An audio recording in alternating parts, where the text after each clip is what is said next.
All right, welcome back, everyone, to another episode of Southern Scrap Nation's podcast. Um, Hold on, let me get the banner out of the way. 1 second. It is January 19th, 2023. It's around like 4 p.m. here in Charlotte, North Carolina. And I'm your host, Daniel Jonas, back at it with another podcast this week to discuss UFC. What UFC are we on? Give me 1 second. Oof. All right. Let's see. UFC 283. We have Glover Teixeira versus Jamal Hill in the main event. And then we have Davison Figueiredo and Brandon Moreno in the co-main event for the light heavy or for the flyweight strap. And then the main event is the light heavyweight strap. We also have Gilbert Burns on the card versus Neil Magny, Lauren Murphy, Jessica Andrade, Paul Craig, Johnny Walker, and a couple others. We'll get into most of them, if not all of them, and I'm going to give you all my predictions as far as what I think could happen and potentially happen in these fights. And then we'll go over what happened this past weekend because, my picks were pretty good. Just gonna say that, except for the main event. Mamov really screwed me on that one. But regardless, we'll go into why that happened, and um, and then we'll go into the biggest news that, of course, March is the going to be the highlight of 2023 at the moment. It's the return of the GOAT, John Jones, and now that he's back, I can talk about it relentlessly for the next 2 months round. So get ready for that. Now, all that being said, let's go ahead and get started. All right, so this past weekend, we had obviously Strickland versus Imamov, and talking about what happened this past weekend.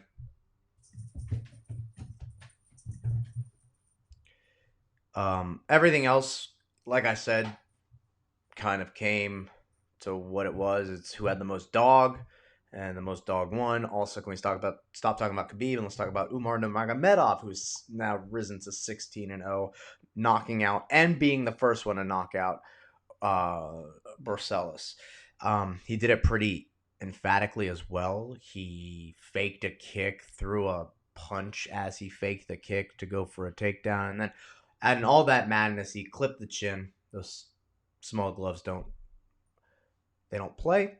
And then he went soaring eagle, diving hammer fist, circa Dan Henderson, Michael Bisping won, and then he caressed his face and made sure he was okay. And that all happened in like 5 seconds. These guys move really fast. But once again, shout out to Nurmagomedov for just doing it. Let's keep talking about him. And then the Raquel Pennington, Ketlin Vieira fight, dog. Raquel Pennington, dog. She's a veteran. It was I don't know why Ketlin took that fight. In the rankings, Ketlin's like number 2, and Raquel Pennington was number 5. So maybe they've had her. Maybe the UFC's like, you have another options. But Raquel Pennington, just her style with the grittiness in it. Let's see. And when I talk about John Jones, I'll get into these. So total strikes landed, as you can see, it doesn't seem like in the striking numbers that Raquel should have won, right? But the significant strikes obviously outland, and the significant strikes are the ones that matter. She had attempts at least for takedowns. Just a forward pace and pressure, and landing more when it matters in the later rounds, and just never giving up. I mean, what does being a dog mean? It's just staying in the fight constantly and pushing forward, even though, even if you're winning, right? And you want to hop on the bike and coast, that's probably a bad idea. The judges don't like that. They just don't. But there's a way to push forward and not, end up like getting all busted up and stuff. And once again, talk about it later, but pushing forward, applying pressure, making them leading the dance, right? Making sure that when they strike, it's because it's on your terms. If you're striking, it's on your terms. Everything is going because you're controlling the rhythm of the fight. You're playing the drums, and everyone's just dancing along to it. And in a fight, you can kind of see that. But moving on to Roman Kopylov versus Punahele Soriano. I got it. Jab, jab and pressure. Make some commitment to the body, and then he started landing the jab and putting Soriano on the back foot, and Kopylov kept landing the jab, and it wasn't until the second round when he was going to TKO him, but it was all because of the first round. First round was nothing special; it was just jabs. It's all that Roman threw, and the second round he started adding jabs. He started going to the body with kicks, spinning back kick to the body, and then going to the body, and just all off that jab, all off of, pressure, pace, jab. And then in the co-main event, Dan Ige with the beautiful step back right to the body, left hook up top. Once again, set it up through pressure and pace. Damon Jackson, hands low, up top. I don't really know why that fight was even made. Dan Ige is like a ranked opponent, and Damon Jackson's not even close to rank like the top 20. I didn't get it, but it's one of those like, if you guys want to see what a knockout looks like, if you guys want to see what a hook to the body and left hook is, we set this whole fight up just so you guys can see someone get knocked out. It's kind of messed up. And then main event. What happened? Sean Strickland, Imavov, we've seen him be better on the feet. We've seen him move around. We've seen him in and out. We've seen him use great elbows and be creative in there. Be like a Dagestani Cyril Gane. But Sean Strickland's so good at just like making you play his game that in the moments where so everyone's like, why does he go grab his hand? Well, Strickland starts by grabbing your hands. And obviously that's a disruptor. It sucks. He grabs your hands and then he throws punches, and we all know that. But as the fight carries on, and he's occupying your hands, and then all of a sudden he's not occupying your hands. And then there's this like moment of the other person playing his game going, well, if he's not grabbing my hands, I'm going to grab his hands. And then you start grabbing his hands. And then as you go to grab his hands, your hands are occupied trying to grab hands, and he's throwing punches at you. And that's why a lot of his stoppages are not like one-punch knockouts, like in jab cross done. It's like a setup game. It's because he sets it up by making you then commit to the hand-grabbing game, thinking you can do it better than he can. And then he starts landing shots over the top, and he starts landing his uglier shots. That's all essentially the game was. It was just Sean Strickland starting a little bit quicker and then throwing a little bit more. And like being on the forward pressing. Now, does it have something to do with the fact that Imavov is maybe a younger fighter and Sean just used... this is just more of like, is it one of those things that this was the perfect fight for Sean in the way that he was able to go out there and get his mojo back and go, oh yeah, I just got to move forward and throw my punches. And being a more inexperienced fighter, Sean was able to capitalize and use his experience in 5 rounds. This is Imavov's first time even going 5 rounds. So like being comfortable with the fact that like, oh, I can go 5 rounds, taking it late notice, yada, yada, yada. For Imavov, man, it's all about how you come back. It's all anyone's going to talk about. So the way to deal with Sean Strickland in that kind of sense is look at Alex Pereira. You just don't engage in his game. You go to your game plan and you don't engage in his. Easy. All right, solved. Cool. On to the next one. So let's start with some what's going on in the world of MMA.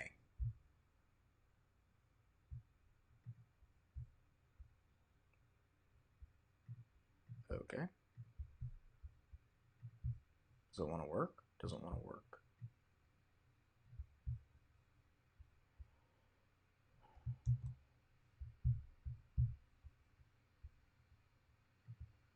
can I scroll?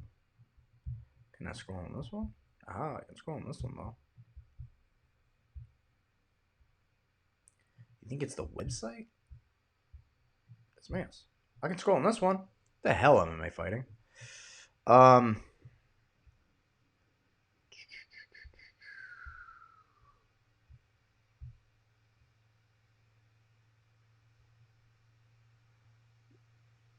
UFC announces partner to monitor fight betting.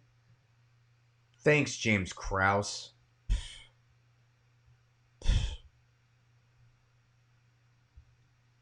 Here's one. Oh, hey everyone. Here's a little thing since I didn't get to talk about it. Fun little PSA. If you're a coach and your fighter's fighting, don't bet. All right, cool. And if you're a coach, just overall, don't bet. I don't. And that's not because like the morality of like, oh, if I'm a coach, I shouldn't bet. It's more like I'm I suck at like personally betting for some reason. If I put money down on anything, for some reason I'll lose all the money. But if I like talk about it and I go, oh, I think this is what's going to happen, and I put nothing in stake for it, I get it all the time. So I don't know. And someone could probably explain that to me. I don't really care because I'm not. It's not my vice. Gambling's not my vice. I'm more of one of those people that like I have to look at from the outside and go, it's cool, it's fun. I can get excited for them, but if you have like personal stake in it, stay away from it. It's clearly. Krause branded a podcast 1% Club, which discuss. It's kind of a weird name, right? Isn't that like a white? Isn't that whatever? Krause branded a podcast 1% Club, which discussed picks, predictions, and bets. He had a 1% Club subscription-based chat and on the social platform Discord. I guess eventually I have to do a Discord so we can all chat. So, whatever. I think that's way more than what I need to.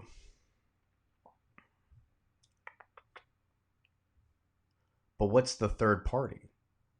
We think the AGCO.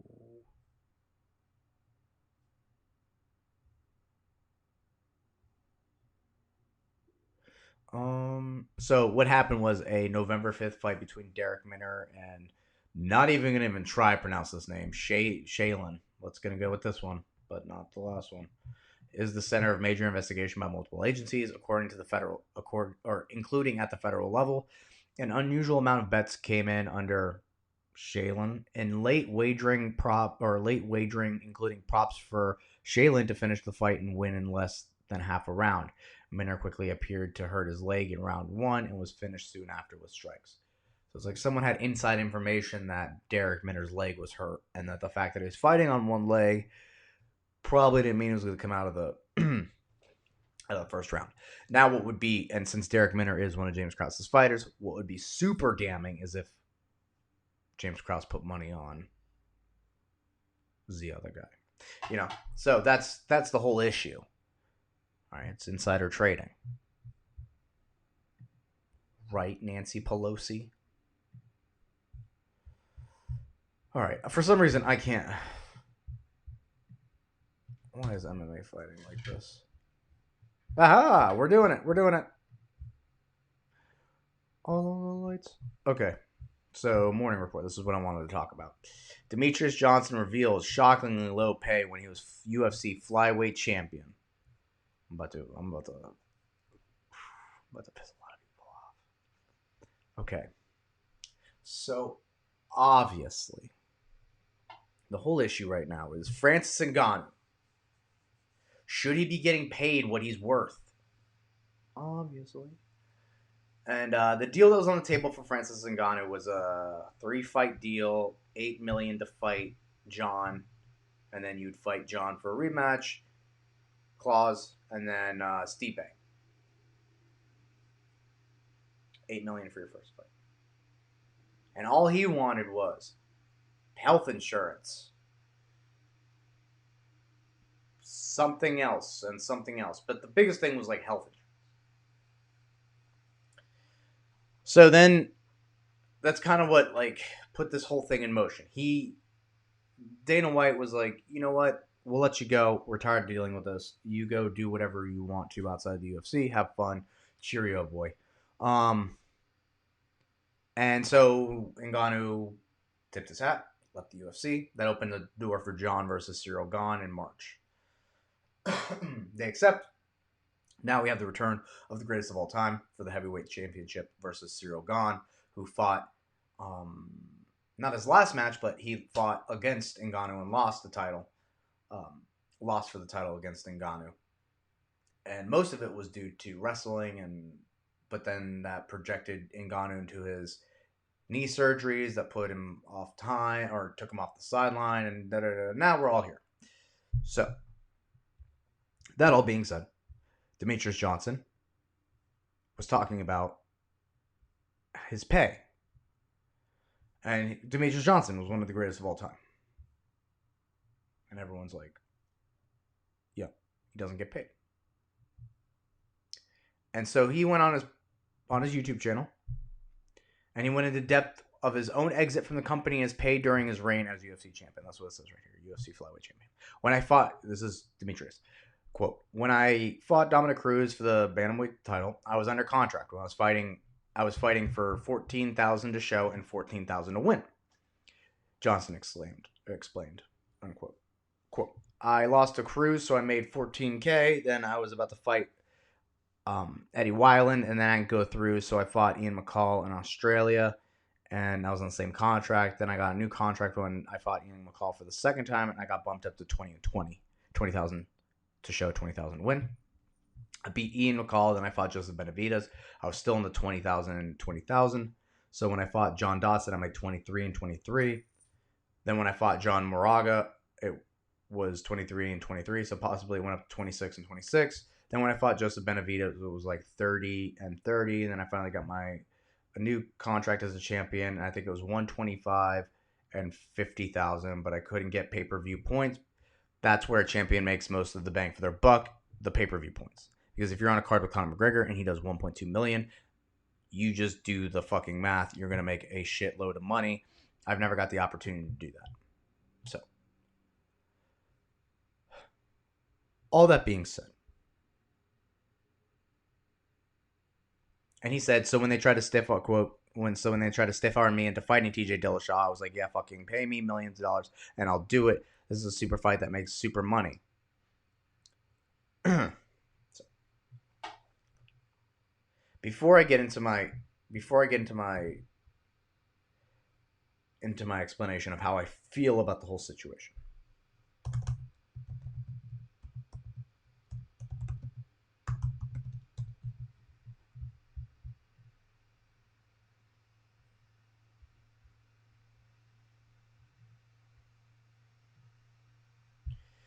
okay, so let me explain this to people. The UFC was bought out by WME for $4 billion, right?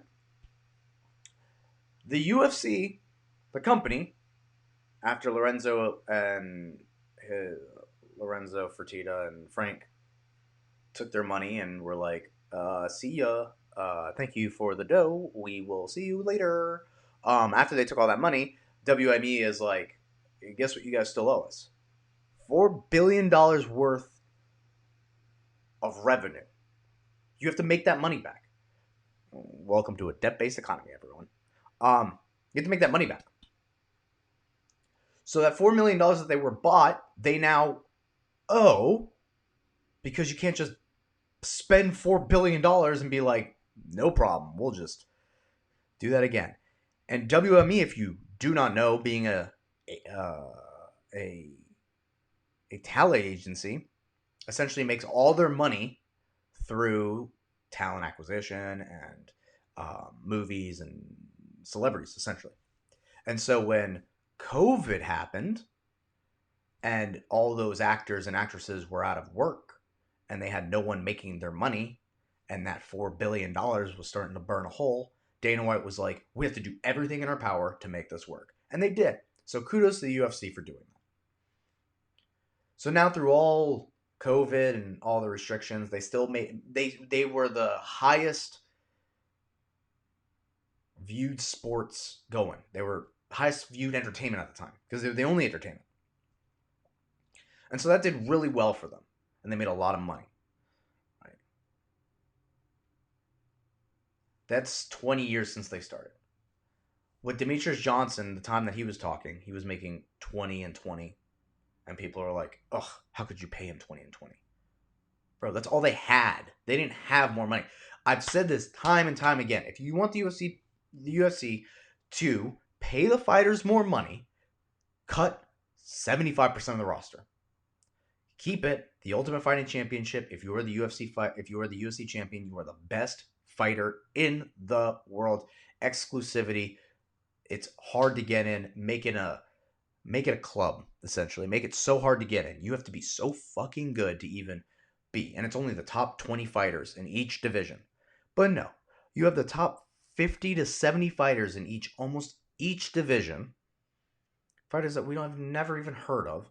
And people are asking for the people at the very bottom to be like, he should be making $40,000.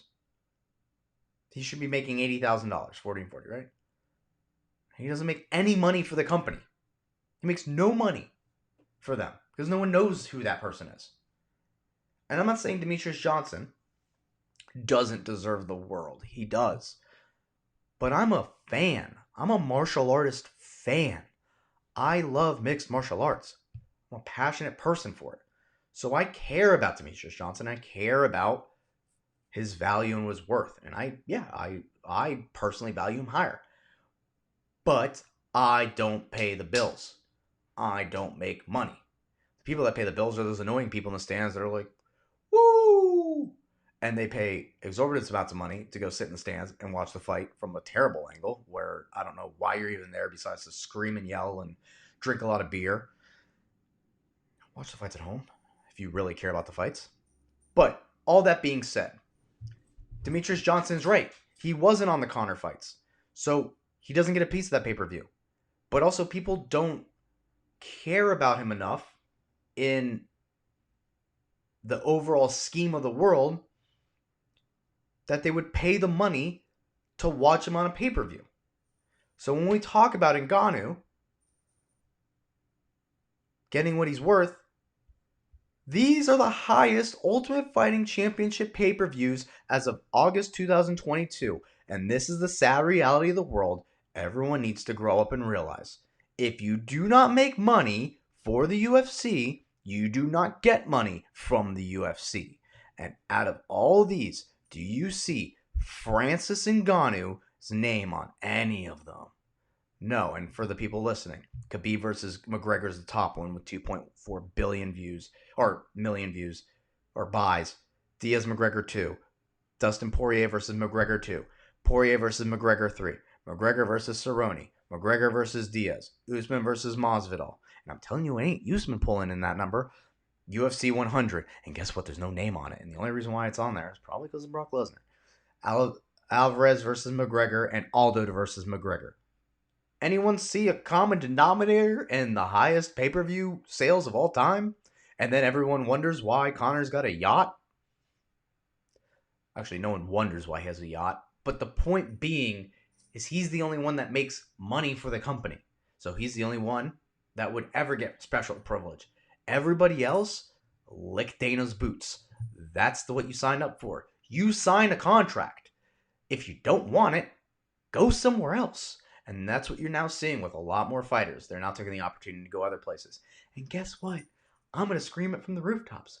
Now's not probably a good time to buy into UFC or WME as much as they put on fights every weekend. And like I was saying, if you want them to cut the roster and pay the fighters more, well, guess what? That's the price you would have to pay. No fights every weekend. But since they put fights on every weekend, everyone wants to be a part of it. But guess what? Comes with a price. It's kind of your soul. Or if you think you can captivate audiences, become the UFC World Champion in whatever weight class it is, and that means looking at yourself in the mirror if you're a 155er and go, I can beat Islam any day of the week, and truly believe that in the heart of your hearts, then I would recommend joining the UFC, trying to become a champion, trying to make money there.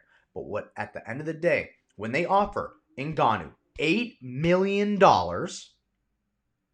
for one fight, and then 2 more after that to potentially make more, if we're going off of what Demetrius Johnson said, he made 20,000 one fight, and if he won, he made 20 more thousand, so he made 40,000. That's a pretty good salary for the year if you're, back in that time.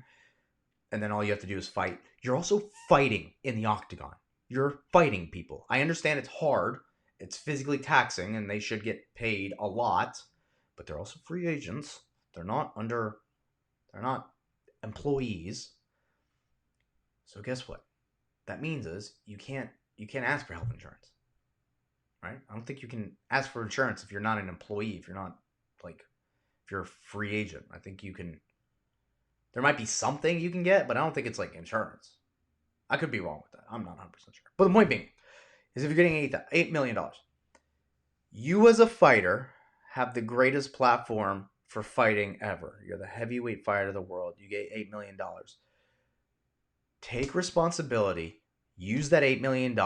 Spend it in yourself. Spend it on a marketing team. Play into whatever makes people want to watch you. Pay for that to be whatever it is, a YouTube channel, whatever you think people want to watch or view as far as content, what is seminars, whatever. Dive headfirst into that. You have $8 million to invest into yourself. Then the next fight, and let's say, okay, so you win, you make $1 million. The next fight, you make a little bit more, maybe you make $10 million, and then you win that. And then on top of that, you get more popularity, you get more sponsorships, you get more. There's a world of money that you can pick from, but it's up to you and having a good managing and team to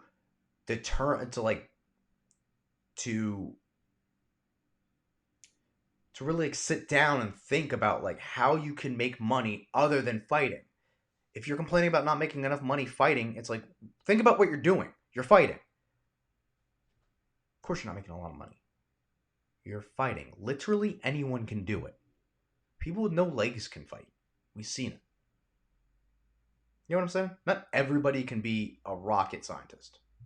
Not everyone can be a surgeon rocket, They can't all... Not everybody has the capability of being a top-level neurosurgeon or these, the positions that get paid a lot of money with health insurance and benefits and get paid the 60 or 600 or six-figure or I guess 7-figure salaries and all these things. It's because it's a very hard thing and it takes way longer in your life. So you can be... If you're talented, you can be the heavyweight champion of the world by the time you're 23 if you start since you're a child. See what I'm saying? By the time you're a neurosurgeon, or whatever the fuck you want to be, a neuroscientist, whatever, if you want to be that, it takes way longer than just that long. And that's not to diminish anything, but that's why athletes are athletes. That's why they get paid a lot of money very quickly. The UFC's also not been around as long as the NFL or any other sport. And as much as it does have a global reach, it's still not been around as long as soccer. So, and it's also not as easy to digest as soccer. You feel? More people can watch soccer because not a lot of people are going to go, oh God, why are they doing that? It's a little bit easier to digest. And going back to the people that are in the crowd, a little bit more of a niche demo in the crowd of MMA fights than there is in the crowd of European Premier League. See different kind of drip at each of the events. One of them, a lot of people with no shirts on, Blazers. Don't know why it's a thing. The other one, Burberry. All right, so to finish up on the point, Ngannou wants to take his chances outside of the UFC. I salute him. Do your thing, man. Obviously, I know that you don't get the sponsorships in the cage. Fighting is 6 weeks out of the year. A fight camp is 6 to 8 weeks out of the year. It's not a lot. You have the rest of the year to do things. You have the rest of the year to make money. I don't understand this. It's like, oh, they should pay him more. It's like, where's the responsibility to go make your own money? I don't understand that. I understand why the UFC is now entitled to pay all these people. The sad truth is without Dana White, the UFC isn't the UFC, so that's why he gets paid what he gets paid. You feel me? The Stephen Bonner thing is kind of sad, though. I will say the Stephen Bonner thing is like, why wasn't the job that Forrest Griffin given just like a dual package thing? That's all, Give him a salary. He's done enough for the UFC. That's in my mind. You can make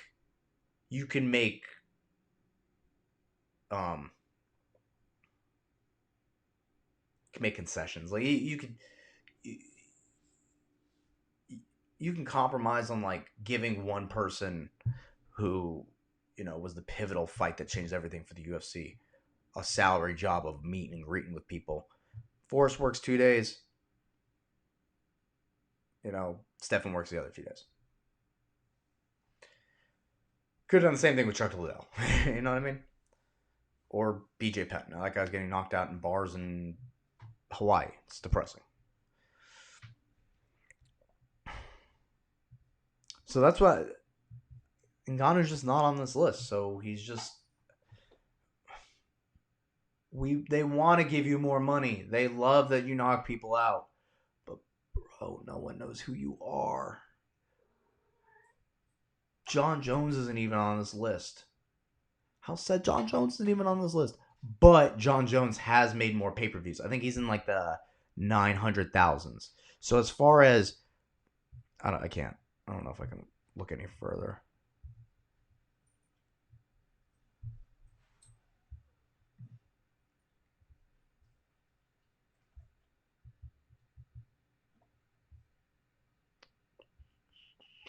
Yeah, I don't know. Live attendance.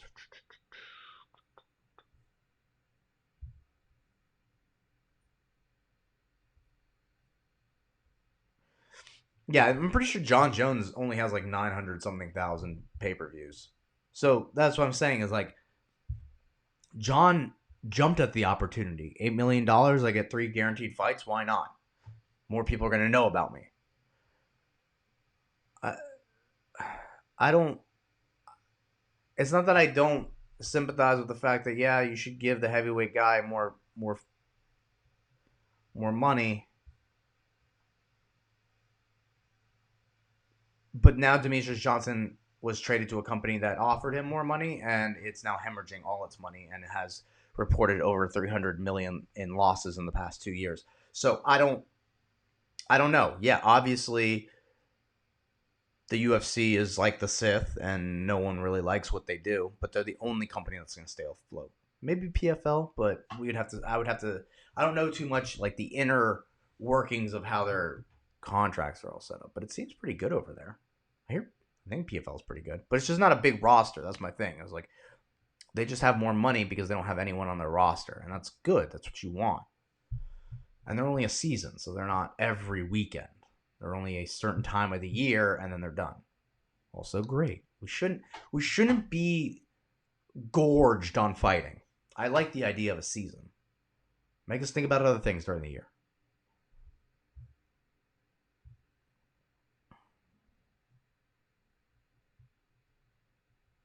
Maybe each promotion can have their own season. I don't know. Whatever.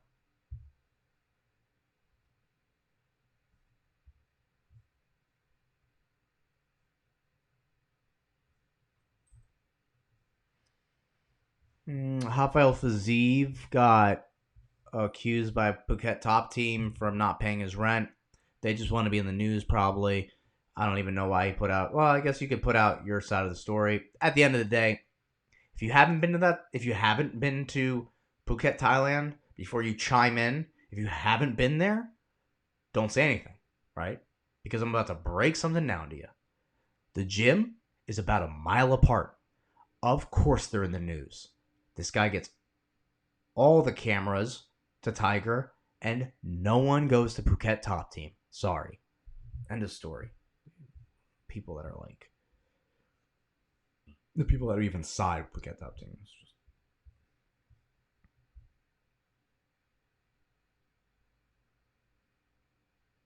Being a professional fighter is a terrible career choice. Forever dealing with stuff like this. This is a very ignorant statement. Oh, forever dealing with stuff like this? Okay, there's a couple fighters that are like not this at all. You know, John Jones doesn't deal with this. It's how you fight. It's called technique. It's about like being safe. Obviously, you know, there are tough fights and whatever. But Michael Bisping's got a pretty good life choice. He's doing pretty well in the world right now. He can afford all this. He can afford a horse for his wife. He's not making comments like this on a website. He's getting paid way more than you. Being a you do journalism on fighting. That's like an NFL journalist going, football. Idiots. Then why even do the journalism for it? Get out of the sport then. Basketball playing. Basketball players. Knee problems. Why would you even? Anyway, today that happened in NBA. I mean, these people.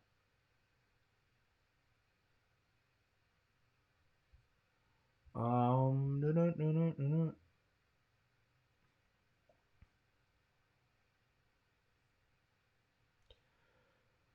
Let's see.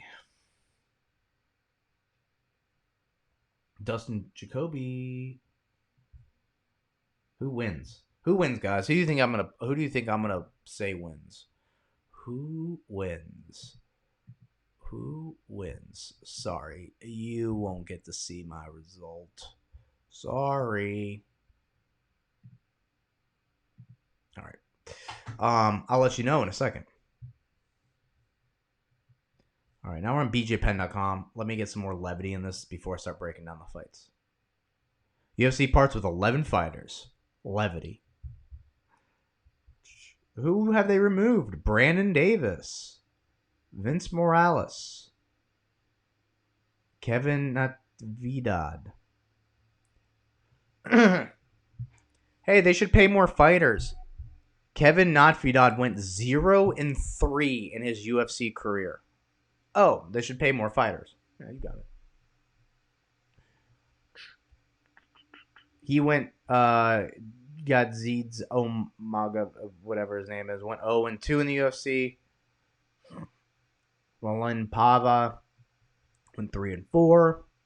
Alejandro Perez went 1-3.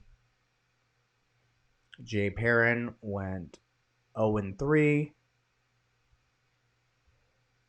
Marcelo Rojo went 0-3.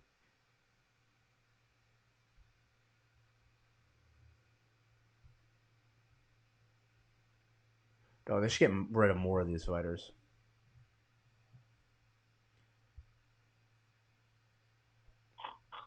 I you went 0-3, right? So you paid a guy that wasn't even supposed to be there to begin with. So why even sign them? What are we doing here? What are we doing? What are we done here? All right? What's even the point? What's the point of paying them if they're not even going to do anything? Let them fight in other leagues. Why do you have to acquire all these fighters and then pay them and then allocate funds for those fighters for no reason other than just fill up a fight card, which most of these fights fall through anyways if you haven't checked in the past fucking year. And for what? For them to go 0-3, that they could have actually done some stuff in another promotion, made some money in another promotion, maybe realized if this was for them or not, or to sharpen up some of their tools before going to the UFC, being ready, and then actually, yeah, whatever. I'm just going to talk. That's all I do, talk. Give me the CEO position. Gilbert Burns? No. Just trying to see if there's anything on these. Oh, Valentina Shevchenko versus Alexa Grasso added to UFC 285 March. Listen, man. I'm going to put money on Alexa Grasso. Not. I mean, I guess I could. I have no stake. I have no personal stake in it.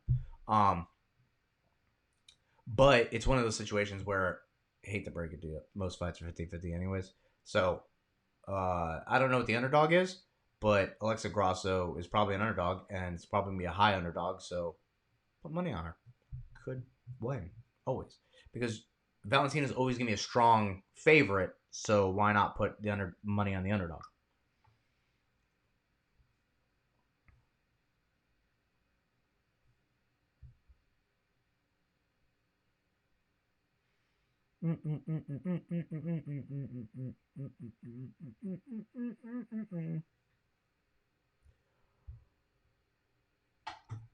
Oh, Amanda Nunes expected to return on that same card to fight Irene Aldana, and that would be a 3 fight. I guess it'd be a three.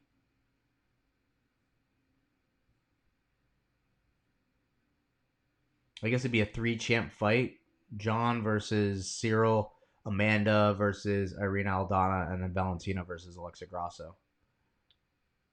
See, Dana White does stuff. He gives the girls the John Jones card.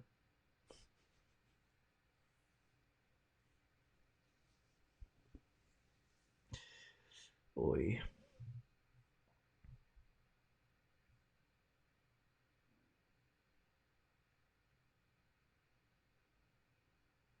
Brian Battle.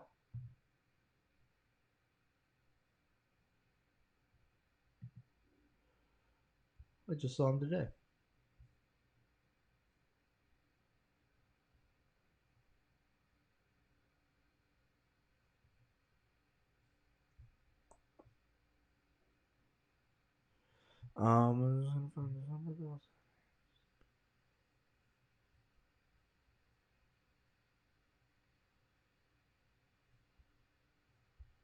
Wait, wasn't this the guy that he just fought?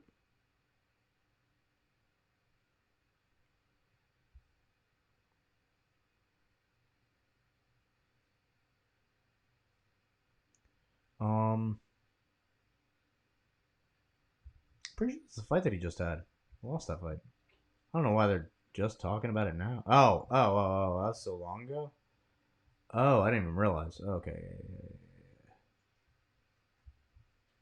Yeah, December 14th. I was like, what's going on? Oh, here we go. Load more. There we go. That was the last one. Petr Yan versus Merab Dezvalis-Fili. Headline March 11th. That's going to be a good fight. That's going to be probably, in my opinion, who's like the toughest motherfucker in the bantamweight division. Either the Georgian or the Russian.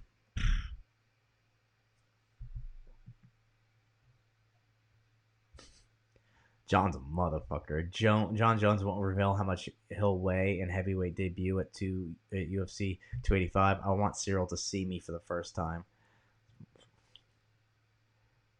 And it'd be a nice surprise. This dude.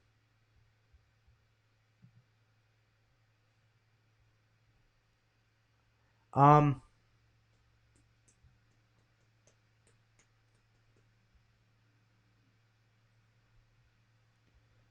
then let's see, MMA Junkie, you got anything for me?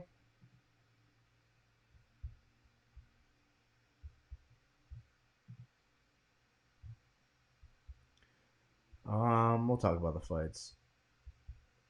All right. Actually, before we talk about, oh no, whatever. Before we talk about the fights, let's get into the fact that that John Jones is back real quick. Okay, yeah, this will be, yeah, okay. So, John Jones is returning March 4th against Cyril Gane. I'm super excited. John is, I think, the greatest of all time. People will go, oh, well, he hits one. Da, da, da, da. Don't give a fuck. He's the greatest fighter of all time. It's not about the greatest human being competition. That's not what this is about. I don't care, right? Obviously, some people want to put all the other stuff as well, like the cheating and PED use or whatever. Once again, picograms. What are we talking about? I'm just saying. I'm saying here and now. I know it's shady. There's a lot of shady things that come with John, as far as like, oh, the asterisks and all that stuff. But if you watch this man fight, you wonder, and you know what you're talking about. You're not just some asshat that sits on the corner and goes, "Oh, he's a piece of shit, so he shouldn't be the greatest of all time," and not acknowledge the fact of what he's done in his career. To me, you're not really an MMA fighter, because then you don't really care about the art that's being like you don't really care about the art that's being like expressed on the canvas. And John's the best at it. He's got and to watch him from as a fan of just like MMA and loving it for just loving it and not really knowing so much about it, and more just knowing it for something I watch on the weekends with my friends and I really enjoy it, and not as like a coach. I've decided to go back and start watching the John Jones fights. And from what I've started watching in an analytical standpoint, is not only how good he is, but how technically efficient and perfect he is. Whatever he does, he's using the same techniques that is the whole thing is like, oh, John uses his opponent's techniques against them and fights their game plan against them, and that's what makes him impressive. It's like, yes, but also in those moments of like just nervous energy when they first start or whatever, he protects himself. He moves out of the way. He moves his feet. He moves in the right direction at the right time. He throws a right shot at the right time. He doesn't throw punches to just throw punches. He doesn't throw kicks to just throw kicks. He uses the momentum off of strikes to build up in a combination rather than just to throw a combination to throw a combination. He moves his feet the right way. He gets in the right stance at the right time.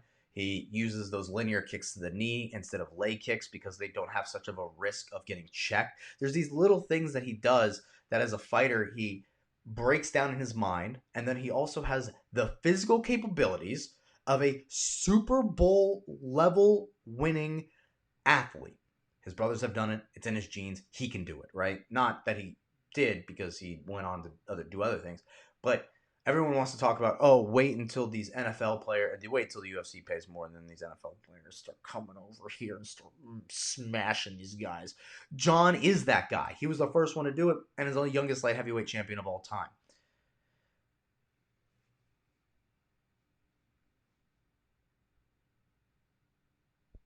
He demolished DC. 2 fights. I rewatched the Reyes fight. He won that fight, guys. Sorry. And the way he won, too, if you watch it now, you go, oh.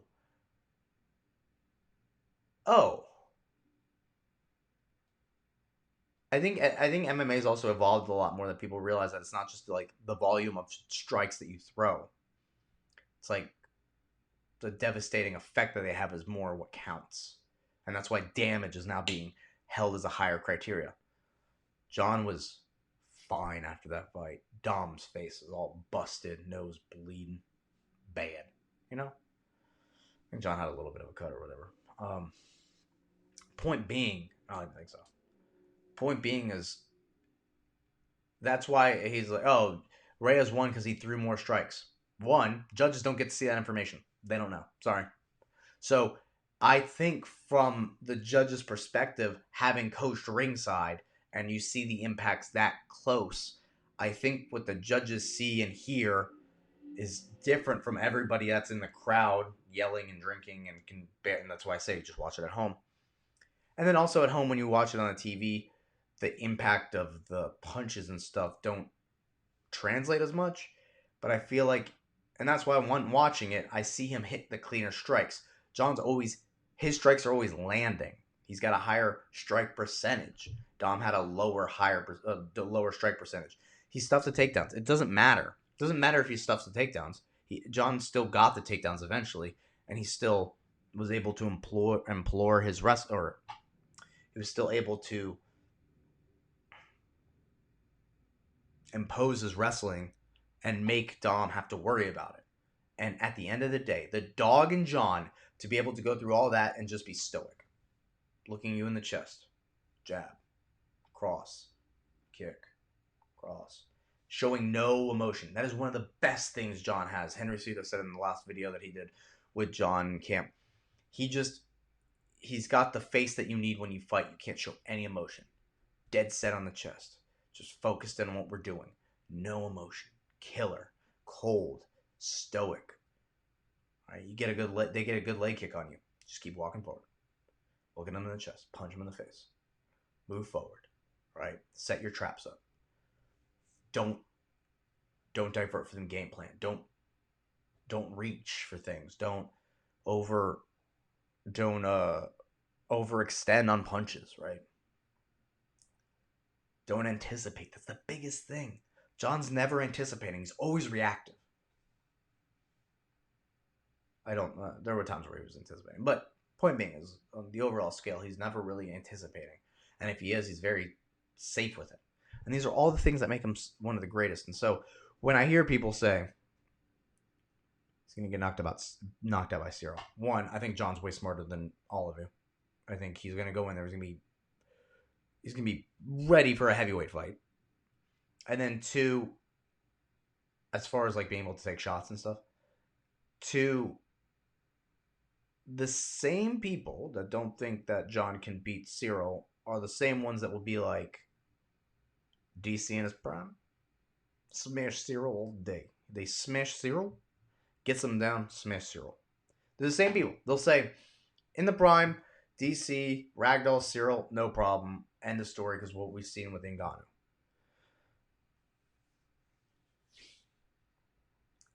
The whole reason John and DC got in a fight and got it to the bad blood that it got to the point where he's like, "You still there, pussy? Oh, you think I'm just gonna sit there and let you kill me, John?" Is because John went up to DC one day and was like, "You're an Olympic wrestler. I think I can take you down." And DC took that so much to heart. Like, who's this JUCO national champion telling me, an Olympic wrestler, that they can take me down? And John proceeded to take DC down like 3 times in that fight. And DC getting like no takedowns. If John Jones can take DC, and not just take him down as far as like tripped him or did some stuff a long lanky guy did, but drop level, connect his hands, and double leg DC. I know it's against the cage, it's a different story. But either way, double leg DC, he's going to take Cyril down. If not, he's stuck against the cage for the whole fight. Technically, to get your hips and your level lower than an Olympic wrestler is a very, very hard task. And to be able to do that over and over again. And obviously everyone's like, oh, but what about all these times that he didn't get takedowns in his last fights? Okay. I mean, he did. He eventually did get some takedowns on people. They stuffed takedowns for sure. They're the equal size to John. I don't think it's going to be easy for John to just take Cyril down. That's not what I'm saying. I don't think he can just like... I don't think John's just going to Hulk smash like Ngannou did with the takedowns. But I think it's going to be the constant threat of it will eventually open up the one. Like the one with Alexander Gustafsson. Because it just takes one. When John gets on top of you and starts raining punches down, the man's got a lot of something in his heart. And it comes pouring out of his fists like venom. And he puts people away. So I think it just takes... It doesn't take... And it takes one kick for him to catch. Right? See what I'm saying? Like, it's not one punch. Like, this idea that, oh, Cyril's got one punch knockout. He does, but John's very hard to hit. And you have to set it up without the fear of getting taken down. Because it takes one takedown for John to get on top, get into crucifix, and start doing what John loves to do.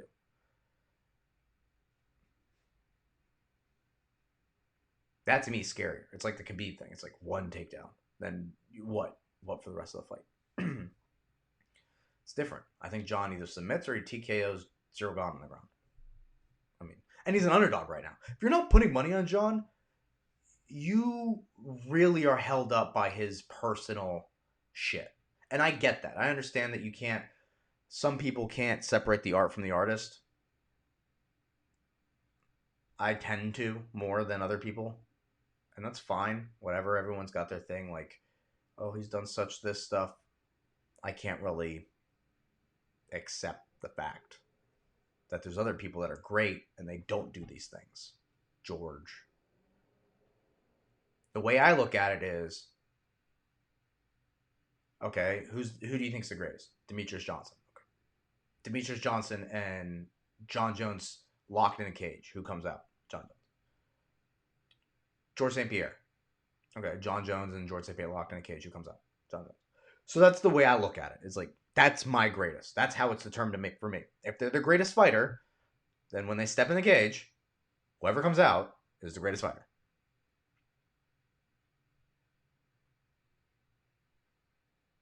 Street Fighter rules, you know? All right.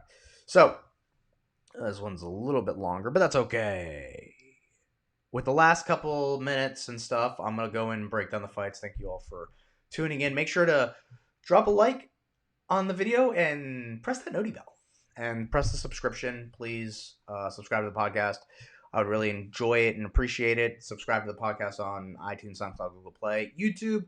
And thank you for all the likes and views on the last one. I really, really appreciate it. I hope to get more. I know MMA media is not the best in the world, and I think that's where I differ a little bit. And obviously, there's other coaches that are getting into it as well. But being a coach and also being a fan of the sport and being in the sport for so long, and kind of always having thoughts and talking about it, I hope to grow and eventually become one of the more major players in this whole MMA journalism space. And that way I can make better content for everybody. And also, I mean, why I've always been here. Sun Scrap Nation, right? Put that Southern mixed martial arts on the map. Okay, cool. Thank you. Bye.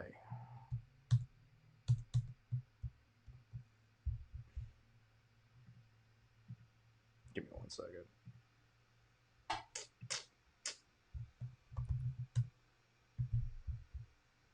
Okay.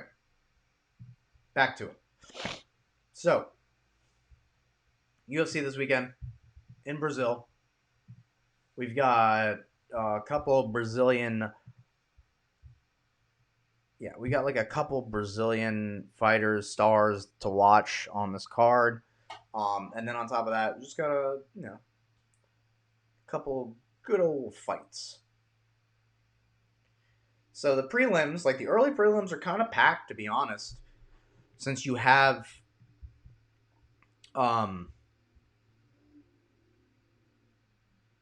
Warley Alves and Nicholas Dalby, I think is a great fight. It's like the clash of two styles as far as a jiu-jitsu guy with explosive hands, and then you have a guy that's got really good striking but also has a pretty fast takedown ability, right? So it's like the even more the polar of the opposites of each other. Like they mirror each other in the opposite way. You know, mirror each other, I guess, whatever. Then you have Terrence McKinney versus Ismael Bonfim. I don't really know much about this Ismael guy. They're both young. Ismael has 18-3. Terrence McKinney's 13-4, but higher level competition. Majeta. So, I would go with Terrence just because of the level of competition he's fought, and then Ismael being Brazilian, I guess the crowd helps, but whatever. Luan Lesera versus Cody Staneman. Once again, I don't know if Luan is... Nope, he's not fought in the UFC before. He's a pro fighter of Rio, so I'd go with Cody Staneman. All these guys that have had the UFC experience, I'd go with them. And then Shamil Abdurakhimov versus Yahilton Almeida. This one's a big favorite of mine as far as fights to watch. Jai Hilton he trains in Salvador Bahia, where I'm from. Trains with a family friend, and next time I go down there, I'm definitely training with him. He's a beast on the ground. and his hands and feet are looking great. And then with Shamil, obviously he's a veteran, but Jay Hilton, I think, is a 1 in 1,000 or 1 in 1,000,000 athlete. They don't build them like that where I'm from in Brazil. They just don't. Like, people aren't built that way. So the fact that he is built that way, and then on top of that, he's Brazilian, so he's born with the jiu-jitsu scrolls and all the special techniques and stuff. I think he'll be able to out jiu-jitsu Shamil. And also, being as big as him, I don't think the takedowns are going to be as effective. So if he wants to take him down, then I think you're dealing with a big guy with a really good guard, or standing up, he's just faster and more of a imposing figure. So then in the prelims, the regular prelims, we got Gabriel Bonfim versus Munir Lazez. Munir Lazez out of Dubai. He's one of Darren Till's Dubai training partners. He won his last fight. I like watching him fight. He's got a really good Muay Thai. He's got like a really good Muay Thai base. He's 35 though. And then Gabriel, I assume, is the other dude's brother.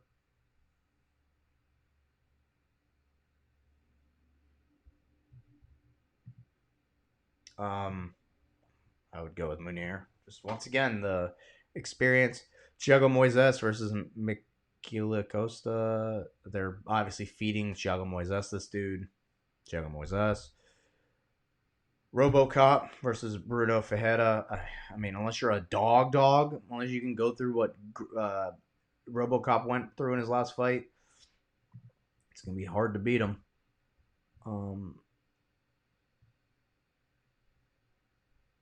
Yeah. This is one of those, like, curious things. The older fighters get, obviously, we are looking at Shogun.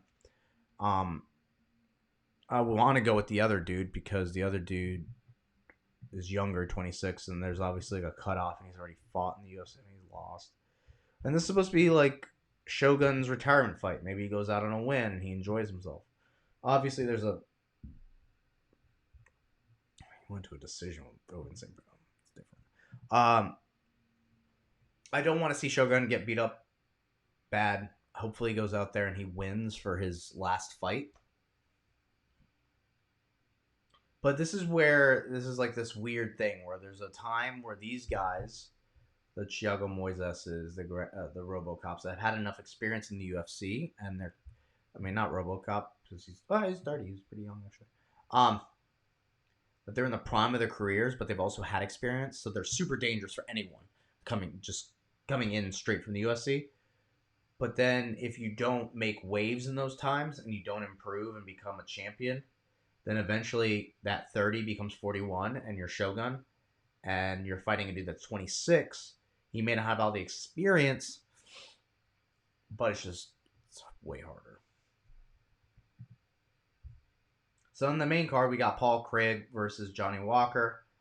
Paul Craig, he's been training at higher level MMA in Scotland with my buddy Cam Donnelly and the folks there. I could say his striking's gotten better, I think. So if his striking's gotten better, he just has to be... I'm going to go with Paul Craig, and here's why. Because I think the jiu-jitsu thing is going to play into it. I think his striking's gotten better. He's got a little bit more dog in him. And Johnny Walker, he's coming off of a win, but none of his wins are easy. Ion Kutala. No, he lost to Jamal Hill. That was his last fight. Sorry. Got lost to his last fight. And if he's expecting the jiu-jitsu from Paul Craig, maybe Paul Craig changes it up and knocks him out. I'm going to go Paul. It's my personal choice. Obviously, Johnny Walker has the one shot, but he's so explosive. And he's not like a puzzle anymore. Everyone kind of knows. So kind of like a one-round fighter. And then you have Lauren Murphy versus Jessica Andrade. I like Jessica Andrade on this. She's coming back up to flyweight. I mean, she's been fighting at flyweight, but she choked out Amanda Lemos, who's up and coming. If she knocks out Lauren Murphy, she's fighting for against Valentina again. I just love Jessica Andrade at flyweight. She heavy hands. So, and then Gilbert Burns versus Neil Magny. Easy pick. Gilbert Burns, steamroll first round. Maybe he knocks him down, goes for a submission, submits Neil Magny. Gilbert Burns, if there was a 165 division, would be the champion. He's so good at 170. His size is not his. It sucks. It's too small, but I don't know. But also Neil Magny's kryptonite is, and I know he's been training with Hamzat Chimaev, but once again, it's hard to teach an old dog new tricks. So Gilbert Burns all day. And then co-main event, Deiveson Figueiredo versus Brandon Moreno. This is their fourth fight. I'm pretty sure it's draw 1-1, right? Yeah, draw 1-1. Last one being a decision from Figueiredo.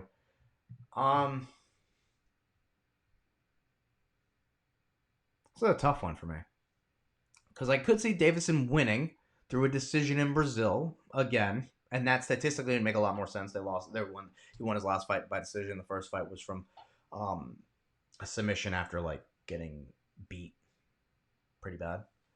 And I guess since not making that mistake again, he at least can edge out a decision just through 5 rounds of them going back and forth.